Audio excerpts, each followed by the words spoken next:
राम राम दोस्तों, जय बाबा नीम करोली महाराज जी की। दोस्तों, आशा है कि आपके घर परिवार में भी बाबा नीम करोली जी की अपार कृपा होगी। आपके ऊपर बाबा नीम करोली जी सदैव कृपा दृष्टि बनाए रखे, यही मेरी प्रार्थना है। आपके घर में सदैव मंगल वर्षा हो, धन वर्षा हो, सभी स्वस्थ रहें, सभी सुख शांति से रहे, यही मेरी प्रार्थना है। जय बाबा नीम करोली महाराज जी, जय श्री राम, जय हनुमान जी की, सभी देवी देवताओं की जय हो।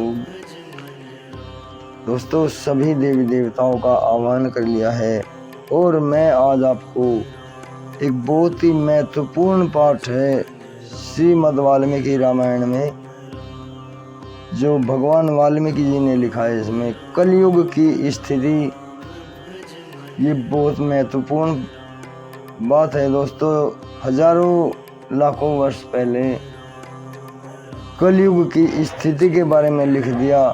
काली काल के मनुष्यों के उद्धार का उपाय भी लिख दिया।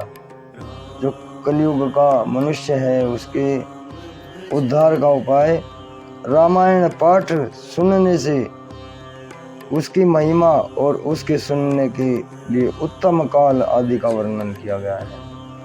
इसमें कैसे मनुष्य होते हैं उनका भी इसमें वर्णन किया गया है। दोस्तों, पूरा सुने और पूरा आशीर्वाद पाएं श्री राम जी का।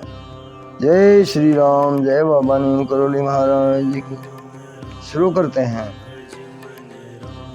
श्री रामचंद्र जी समस्त संसार को शरण देने वाले, श्री राम के बिना दूसरी कौन सी गति है। श्री राम कलयुग के समस्त दोषों को नष्ट कर देते हैं, अतः श्री राम जी को नमस्कार करना चाहिए। श्री राम से काल रूपी भयंकर सर्प भी डरता है। जगत का सब कुछ भगवान श्री राम के वश में है। श्री राम में मेरी अखंड भक्ति बनी रही। हे राम, आप ही मेरे आधार हैं। चित्रकूट में निवास करने वाले भगवती लक्ष्मी, सीता के आनंद निकेतन और भक्तों को आश्रय देने वाले, भक्तों को अभय देने वाले परमानंद स्वरूप भगवान श्री रामचंद्र जी की मैं बार बार वंदना करता हूँ, उन्हें नमस्कार करता हूँ। जय श्री राम। चित्रकूट में निवास करने वाले भगवती लक्ष्मी, सीता जी के पति आनंद निकेतन, भक्तों के सारे कष्ट दूर करने वाले श्री रामचंद्र जी को मैं नमस्कार करता हूँ। जय श्री राम। सबके कष्ट हरो मेरे प्रभु। संपूर्ण जगत के अभीष्ट मनोरथों को सिद्ध करने वाले अथवा सृष्टि पालन एवं संहार के द्वारा जगत की व्यवहारिक सत्ता को सिद्ध करने वाले ब्रह्मा, विष्णु और महेश आदि देवता, जिनके अभिन्न अंश मात्र है, उन परम विशुद्ध सच्चिदानंदमय परमात्मा देव श्री रामचंद्र जी को मैं नमस्कार करता हूँ। हे राम। तथा उन्हीं के भजन चिंतन में मन लगाता हूँ। ऋषियों ने कहा, भगवान आप विद्वान हैं, ज्ञानी हैं। हमने जो कुछ पूछा था वह सब आपने बता दिया। संसार बंधन में बंधे हुए जीवों के दुख बहुत हैं। इस संसार बंधन का अनुच्छेद करने वाला कौन है। आपने कहा था कि कलयुग में, आपने कहा है कि कलयुग में वेदोक्त मार्ग नष्ट हो जाएंगे। अधर्म परायण पुरुषों को प्राप्त होने वाली यातनाओं का भी आपने वर्णन किया था। घोर कलयुग आने पर जब वेदोक्त मार्ग लुप्त हो जाएंगे, उस समय पाखंड फैल जाएगा। यह बात प्रसिद्ध है, प्राय सभी लोगों ने ऐसी बात कही है।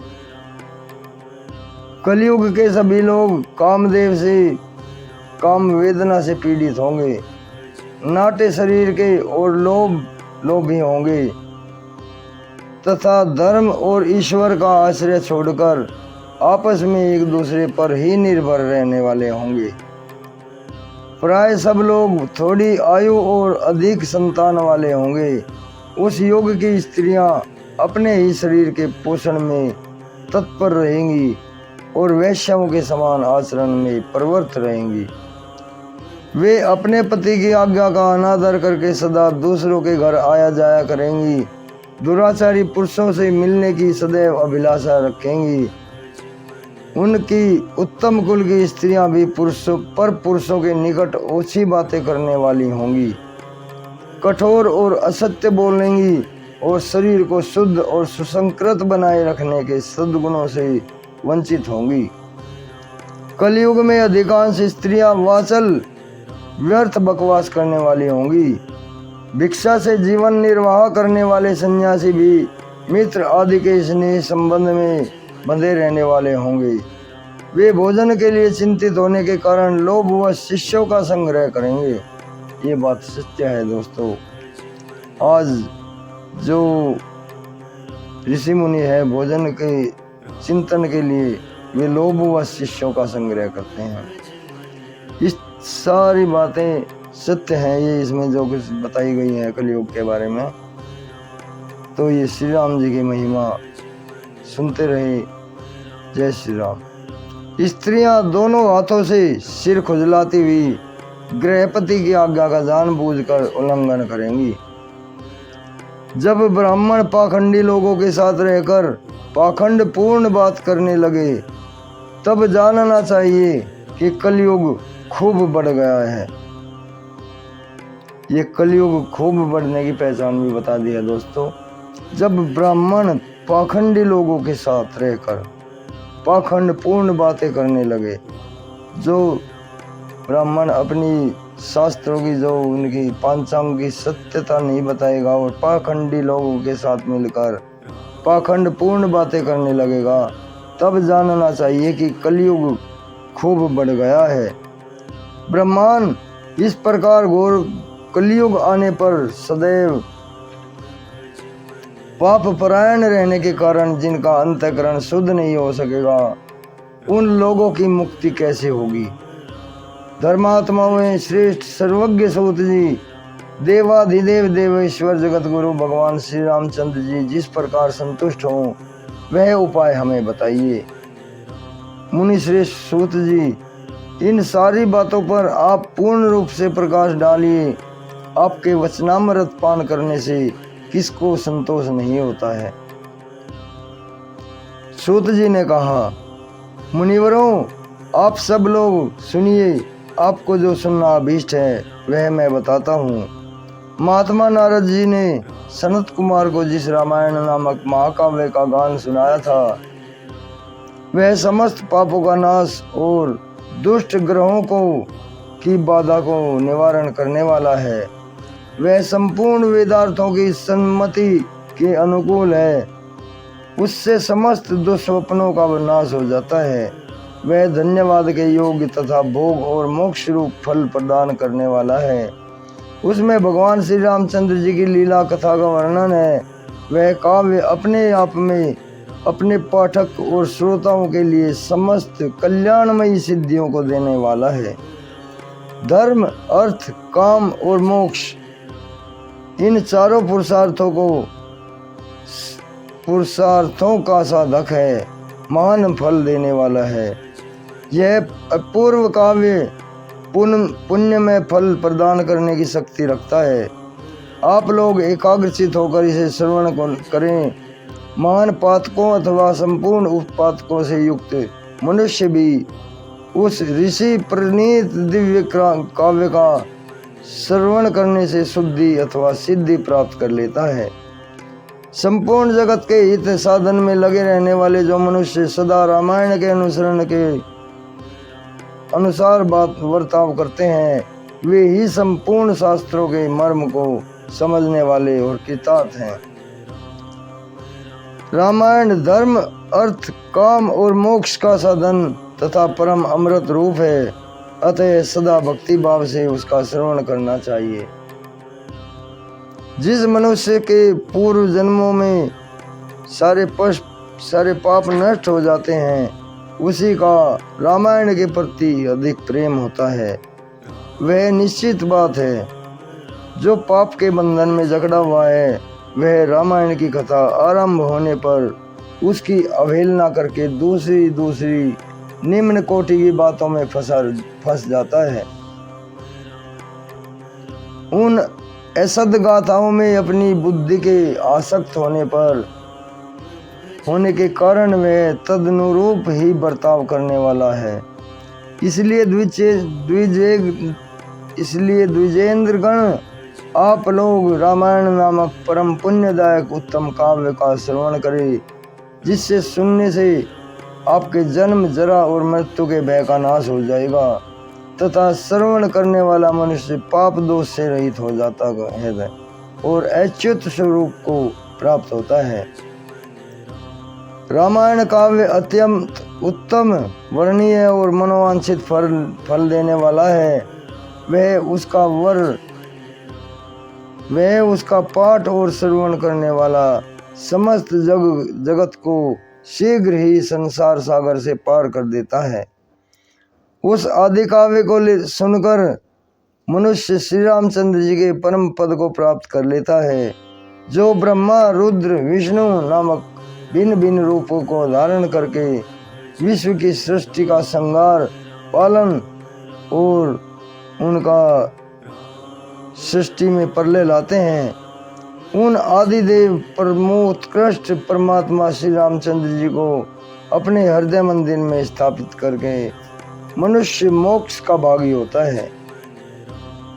जो नाम तथा जाति आदि विकल्पों से रहित है, कार्य कारण से परे सर्वोत्कृष्ट है, वेदांत शास्त्र के द्वारा जानने योग्य, अपने ही प्रकाश से प्रकाशित होने वाला परमात्मा है, उसका समस्त वेदों और पुराणों के द्वारा साक्षात्कार होता है। इस रामायण के अनुशीलन से उसी की प्राप्ति हो जाती है।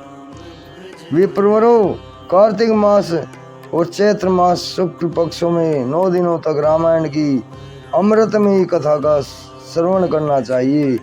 जो इस प्रकार श्री रामचंद्र जी के मंगलमय चरित्र का श्रवण करता है, वह इस लोक और परलोक में भी अपना समस्त उत्तम कामनाओं को प्राप्त करता है। वह समस्त पापों से मुक्त होकर अपनी 21 पीढ़ियों के साथ श्री रामचंद्र जी के उस परम धाम को चला जाता है, जहाँ जाकर मनुष्य को कभी शोक नहीं करना पड़ता। चैत्र, माघ और कार्तिक के शुक्ल पक्ष में परम पुण्य रामायण कथा का नवा प्रयाण करने से तथा 9 दिनों तक इसे प्रयत्न पूर्वक सुनना चाहिए।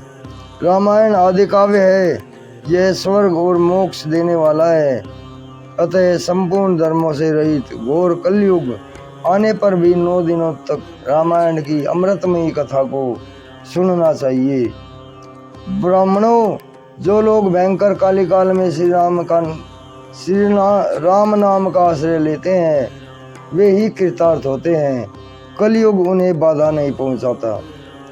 जिस घर में प्रतिदिन रामायण की कथा होती है, वह तीर्थ रूप हो जाता है। वहाँ जाने से भी दुष्टों के पापों का नाश हो जाता है। तपोधनों, इस शरीर में तभी तक पाप रहते हैं जब तक मनुष्य श्री रामायण कथा का भली भांति श्रवण नहीं करता। संसार में श्री रामायण की कथा परम दुर्लभ ही है। जब करोड़ों जन्मों के पुण्यों का उदय होता है, तभी उसकी प्राप्ति होती है। श्रेष्ठ ब्राह्मणों, कार्तिक, माघ और चैत्र के शुक्ल पक्ष में रामायण के श्रवण मात्र से राक्षस भावनापन सोदास भी शाप मुक्त हो गए थे। सोदास ने महर्षि गौतम के श्राप से राक्षस शरीर रूप प्राप्त किया था। वे रामायण के प्रभाव से ही पुनः शाप से छुटकारा पा सके थे। जो पुरुष श्री रामचंद्र जी की भक्ति का आश्रय ले लेता है और प्रेम पूर्वक इस कथा का श्रवण करता है, वह बड़े बड़े पापों तथा पातक आदि से मुक्त हो जाता है। जय श्री राम, जय बाबा नीम करोली महाराज जी की जय, हनुमान बजरंग बली। दोस्तों, ये कलयुग की स्थिति और श्री राम जी की भक्ति और रामायण को सुनने और पढ़ने का इसमें फल बताया गया है। इसे आगे भी शेयर करें मेरे भाई, ताकि सभी को इसका धर्म लाभ मिल सके। सभी अपने धर्म का सम्मान करें और रामायण का सम्मान करें। श्री राम जी की भक्ति, श्री बाबा नीम करोली जी की भक्ति करें। जय बाबा नीम करोली महाराज की, जय हनुमान जी की।